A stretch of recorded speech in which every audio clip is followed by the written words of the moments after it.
আকাশে মেঘ জমলে লোকে রোমান্টিক হয়, কবিতা লেখে। কিন্তু এই মানুষটার কাছে মেঘ মানে বুকফাটা আতঙ্ক। বৃষ্টির প্রত্যেকটা ফোঁটা তার কাছে আশীর্বাদ লয়, বরং অভিশাপ হয়ে নামিয়ে আসে। দেখুন দৃশ্যটা ভালো করে, শরীরটা হয়তো জরাজীর্ণ, কিন্তু লড়াইটা তার বাঁচার। কালবৈশাখী আসুক বা বর্ষা, এই এক টুকরো প্লাস্টিক তার একমাত্র ঢাল। ছিঁড়ে যাওয়া ত্রিপল দিয়ে অভাব ঢাকার ব্যর্থ চেষ্টা করে যায়। নির্বাচন আসে, নির্বাচন চলে যায়, গ্রামের মোড়ে মোড়ে রঙিন পতাকা ঝুলে।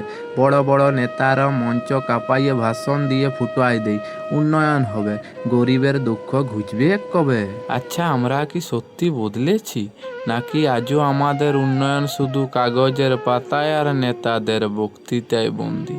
কারো পৌষ মাস আর কারো ফুটুয়া চালে সর্বনাশ। কিন্তু ভোট মিটে গেলেই উৎসবের আলো ফুস নিমিয়ে যায়। নেতারা এসি গাড়িতে করে চলে যায়, আর এই মানুষগুলা ধপুড়ে মরে ওই ফুটুয়া চালের নিচে। 5 বছর অন্তর শুধু আঙ্গুলের কালিটা বদলায়, কিন্তু এই ছেঁড়া ত্রিপলটা আর বদলায় নাই।